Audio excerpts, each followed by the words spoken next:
Good evening. আশা করছি সবাই ভালো আছো। দেখো আজকে অন্য কিছু একটু বলার চেষ্টা করছি, তোমরা একটু এটা পড়ার চেষ্টা করবে, ঠিক আছে?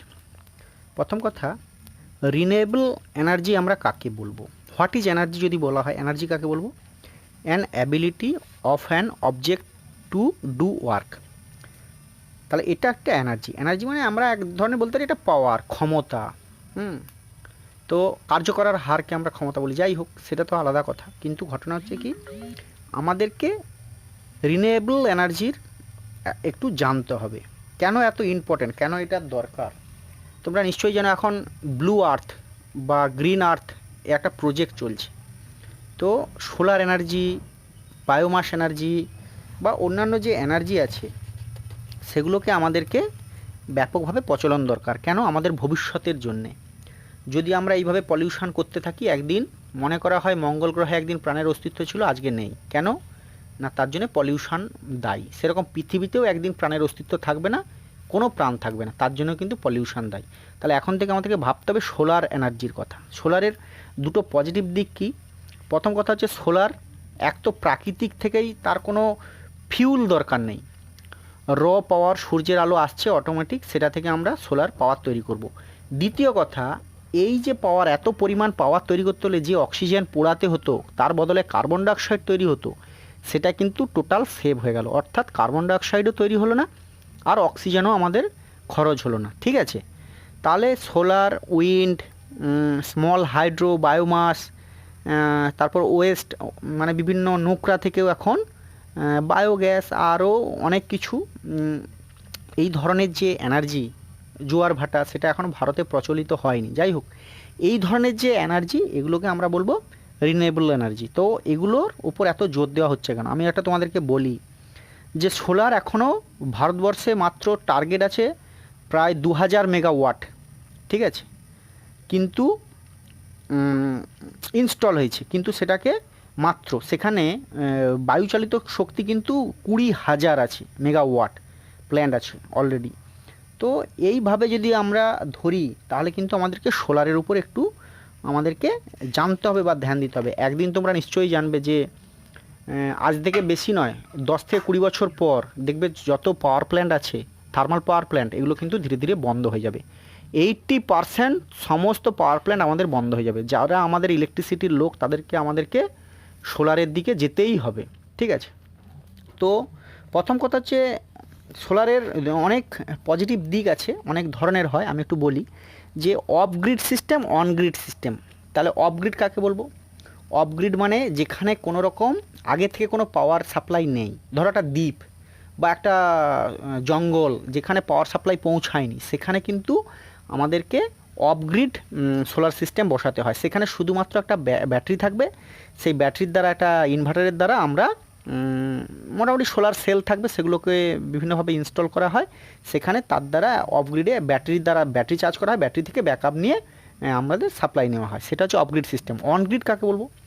অন গ্রিড সিস্টেম হচ্ছে যে অটোমেটিক তোমার একটা পাওয়ার অলরেডি ইনস্টল আছে, ঠিক আছে? পাওয়ার ইনস্টল আছে, তার মানে সিএসসি হোক, ডিসিএল হোক, এখানে পাওয়ার ইনস্টল আছে, অলরেডি পাওয়ার ইনস্টল আছে, এবং তোমাকে একটা ইনভার্টার লাগিয়ে দেওয়া হয়েছে সোলার থেকে। ডাইরেক্ট ইনভার্টারের দ্বারা যতটা জেনারেশান হবে, সেটা কিন্তু ফ্রিকোয়েন্সিটা অ্যাডভান্স করে সেটা আগে খরচের ব্যবস্থা করা হবে। মনে করো তোমার প্রতিদিন তোমার বাড়িতে 100 ইউনিট বিদ্যুৎ লাগে, বা তোমার কোম্পানিতে 100 ইউনিট বিদ্যুৎ লাগে। সেটার আমার 40% জেনারেশান হচ্ছে, 40 ইউনিট কিন্তু আমার তৈরি হচ্ছে। সেই 40 ইউনিটটাকে এতটা অ্যাডভান্স করে দেওয়া হয় ফ্রিকোয়েন্সিটা, যার দ্বারা সেটা আগে খরচ হয়ে যাবে, তারপর যতটা দরকার ততটা আমি সিএসসি থেকে বা ডিসিএল থেকে নিচ্ছি, ঠিক আছে? এর অনেক শর্ত আছে, 10% ম্যাক্সিমাম তোমাকে নিতেই হবে। আর অনগ্রিড সিস্টেমে পাওয়ার সাপ্লাই থাকতে হবে। যদি কারেন্ট চলে যায়, যতক্ষণ কারেন্ট চলে যাবে ততক্ষণ কিন্তু জেনারেশনও বন্ধ হয়ে যাবে। অটোমেটিক রোদ পড়ছে, কিন্তু আমরা সেই ব্যাকআপটা পাবো না, ঠিক আছে? তো ইত্যাদি ইত্যাদি অনেক সিস্টেম আছে, বলতে গেলে অনেকটা বড় হয়ে যাবে, আমি পরেরটাই বলছি, ঠিক আছে? তাহলে আমাদের সোলার একটা প্ল্যান্ট বসাতে হলে কি কি মাল মেটেরিয়ালস লাগবে সেটা সম্বন্ধে একটু বলি, ঠিক আছে? তাহলে সোলার মডিউল লাগবে, ফটোভোল্টেক যে মডিউল, সেই মডিউলগুলো আমাদের একটা গ্রাউন্ড সার্ভে দরকার। গ্রাউন্ডে বসবে না, রুফটপে বসবে। তো যেখানে বসবে তার জন্য কিন্তু সোলার মডিউলগুলো অবশ্যই লাগবে। তারপর এজিবি লাগবে, মানে একটা অ্যারে জাংশন বক্স লাগবে। মানে সোলারগুলো তো অনেকগুলো করে সোলার একসঙ্গে সিরিজে হয়, তারপর মনে করো 15টা কি 16টা বা 20টা করে একসঙ্গে সিরিজ হলো, তারপর সেগুলো আবার প্যারালাল হলো। এই যে যতগুলো তার এসে একটা এজিবিতে অ্যারে জাংশন বক্সে লাগবে, সেখান থেকে ইনভার্টার বা পিসিইউতে যাবে। তারপর এসি ডিবি থাকবে, অবশ্যই কেবল থাকবে, কন্ডাক্টর থাকবে, তারপর ব্যাটারি থাকবে, লাইটিং অ্যারেস্টার, আর্থিং প্রোটেকশানের জন্যে, হ্যাঁ, মনিটরিং সিস্টেম করতে হবে মেনটেনেন্সের জন্যে, যাতে ধুলো বা ক্লিন করা যায় তারা, ফায়ার হাইড্রেন্ট সিস্টেম অথবা ওয়াটার, যদি স্প্রিংলার লাগিয়ে যদি জল দিয়ে মডিউল পরিষ্কার করা যায় তার একটা সিস্টেম। তারপর ডেঞ্জার সাইন সিম্বল কিছু লাগাতে হবে, যেখানে বিপজ্জনক যেভাবে সাইন সিম্বল লাগানো থাকে, ডেঞ্জার সাইন লাগানো থাকে। তারপরেও তোমাদের একটা সার্কিট টোটাল, যে প্রজেক্টের একটা প্যানেল সার্কিট ডায়াগ্রাম, ঠিক আছে, তাহলে সেটা রাখার জন্য ভালো ভেন্টিলেশন একটা রুম, সেখানে প্রপার মেনটেনেন্স, ঠিক আছে। আর সোলার মেনলি এখন তোমরা দেখতে থাকবে যে আমাদের এই আশপাশেও স্ট্রিট লাইট বা লাইট, কিছু জায়গায় লাইট লাগিয়েছে সোলারের লাইট, ওখানে কিন্তু ব্যাটারি সিস্টেম। তার মানে সারাদিন ধরে একটা ফটোভোল্টেক সেলের দ্বারা চার্জ হয় ব্যাটারিটা, আর সন্ধে হয়ে গেলে সেন্সার লাগানো আছে, অটোমেটিক লাইট নিভে গেলে সেটা থেকে ব্যাকআপ দেয় জলে। তো এই ধরনেরও অনেক স্ট্রিট লাইট বলো ইত্যাদি ইত্যাদি এখন প্রচুর প্রজেক্ট, সুন্দরবন এরিয়ায় রাত্রিবেলায় লাইট জ্বলে, বাড়িতেই লাগানো আছে এরকম সিস্টেম, সাবমার্সিবল চলে।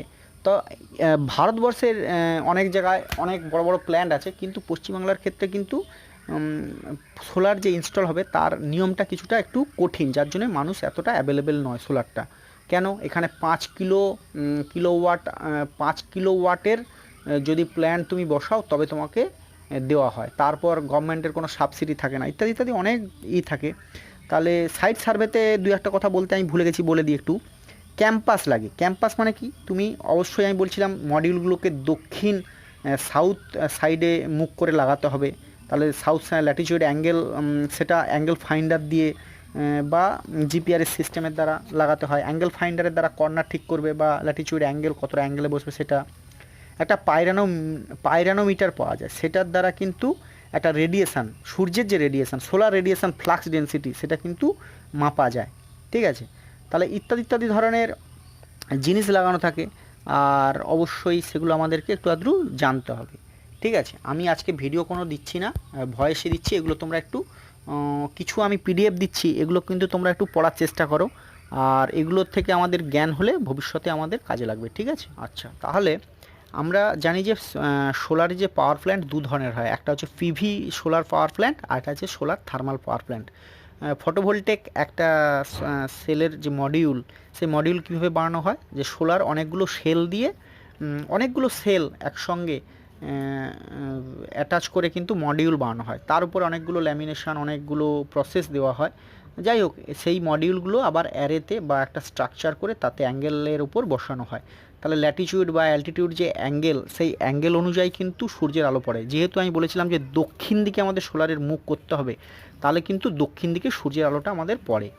কারণ কি, সূর্যের দেখবে তোমরা, সূর্য সকালবেলায় একদিকে আলো পড়ে, দুপুরের সময় সোজাভাবে আলো পড়ে, আবার বিকেলবেলা উল্টো দিকে ঘুরে যায় সূর্য। তাহলে যদি আমাদেরকে সারা দিনব্যাপী জেনারেশান করতে হয়, তার জন্য ল্যাটিটিউড বা অ্যালটিটিউড যে অ্যাঙ্গেল, সেটাকে প্রপার অ্যাঙ্গেল ফাইন্ডারের মাধ্যমে বা সার্ভে করেই বসাতে হবে।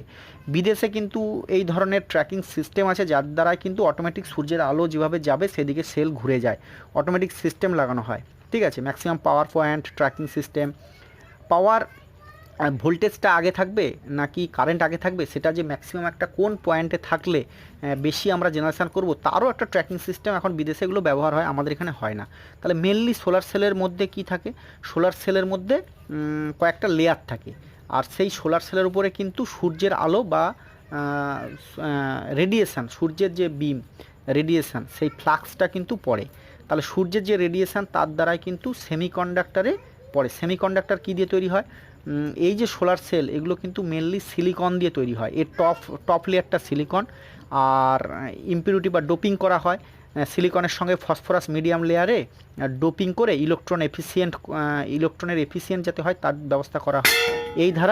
এইভাবে কিন্তু একটা কোটিং করে বিভিন্ন রকমভাবে এটাকে বসানো হয়, মডিউল তৈরি করা হয়, ঠিক আছে। আজকে এই পর্যন্তই থাক, পরের দিন আমি আবার বলবো। হ্যাঁ, তাহলে যেটা বলছিলাম, তাহলে সোলার অফ গ্রিডে কি বললাম, যে ব্যাটারি লাগে, আর অন গ্রিডে ব্যাটারি লাগে না, একটা মাল্টি ফাংশনাল ইনভার্টারের ইনভার্টার দিয়েই হয়ে যায়, ঠিক আছে। আর টার্গেট যদি বলা হয় 2022 পর্যন্ত সোলারের 100 গিগাওয়াট ইন্ডিয়াতে, 100 গিগাওয়াট মানে কত, 100 লাখ মেগাওয়াট, ঠিক আছে। তো অলরেডি কত, মাত্র 34,000 মেগাওয়াট ইনস্টল হয়েছে, বাকি কিন্তু ইনস্টল হয়নি। তো গ্রিড কানেক্টেড তো অবশ্যই কলকাতাতে বা অন্যান্য যেগুলো কারেন্ট খুব ভালো সাপ্লাই থাকে সেইখানে অন গ্রিড সিস্টেম ব্যবহার করা হয়, অন গ্রিড সিস্টেম।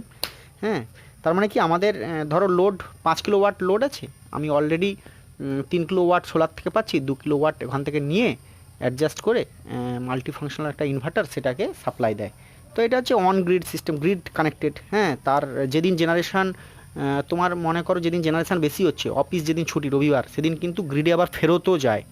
এর জন্য একটা ইউনিডাইরেকশনাল মিটার পাওয়া যায়। আমাদের যে মিটার বাড়িতে সেটা হচ্ছে ডাইরেকশনাল মিটার, একই দিকে রোটেটিং হয় বা ইউনিট ঘোরে, কিন্তু একটা এখন যে মিটার অন গ্রিড সিস্টেমের যে মিটার সেটা কিন্তু ইউনিডাইরেকশনাল, অর্থাৎ মিটারে আমাদের জানা যাবে যে কতটা জেনারেশন আমি আবার সিএসসিকে ফেরত দিয়েছি, এরকম একটা ব্যাপার আছে।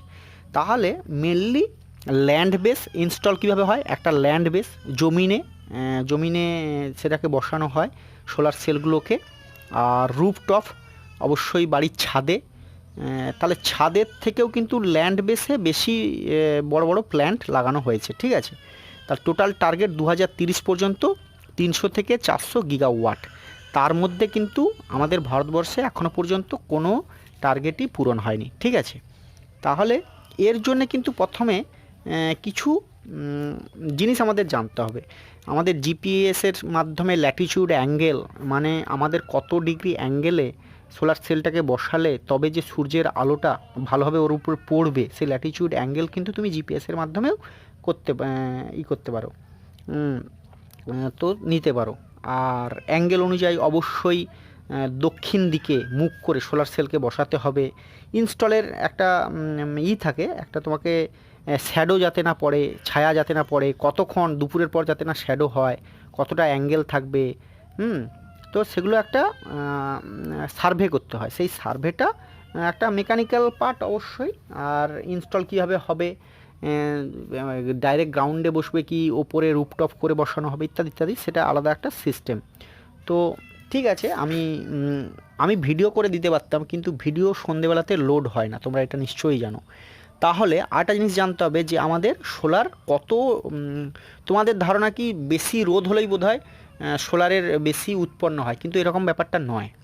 ব্যাপারটা কি, যে একটা মডিউল এখন বেরিয়েছে 25 বছর পর্যন্ত আমাদেরকে ব্যাকআপ দেবে। তাহলে প্রথম 10 বছর কিন্তু ও 70 থেকে 80% এফিসিয়েন্সি দেবে, তারপর 10% কম হয়ে যাবে 15 বছর পর, তারপর 20 বছর পর 20% কম হয়ে যাবে। এইবার যত দিন যাবে সোলার সেলের এফিসিয়েন্সি কিন্তু কমে যায়। তার কারণ হচ্ছে ডাস্ট পড়ে মডিউলের উপরে একটা গ্লাস লাগানো থাকে, যেটা ল্যামিনেশন টাইপের করা থাকে, সেটার উপরে ময়েশ্চার বলো আর ডাস্ট বলো ইত্যাদি একটা লেয়ার পড়ে যায়, যার জন্যে অবশ্যই এটা কিন্তু বেশি টেম্পারেচারে কিন্তু ভালো জেনারেশান হয় না কখনো। তোমরা এটা নিশ্চয়ই জানবে বেশি জেনারেশান কখন হয়, কম টেম্পারেচার, মিডিয়াম টেম্পারেচার 25 ডিগ্রি টেম্পারেচারে সবথেকে ভালো জেনারেশান হয়। কারণ হচ্ছে যেহেতু সেমিকন্ডাক্টর, তোমরা জানো সেমিকন্ডাক্টর সোলার সেলগুলো সেমিকন্ডাক্টর দিয়ে তৈরি হয়, তার সেমিকন্ডাক্টরে কিন্তু বেশি টেম্পারেচারে কখনোই ভালো ফাংশন হবে না, তার মানে জেনারেশান কম হবে। তাহলে মিডিয়াম টেম্পারেচারে জেনারেশান সব থেকে ভালো হয়, ঠিক আছে। এই ধরনের কিছু আমাদেরকে জানতে হবে, টুকিটাকি আইডিয়া।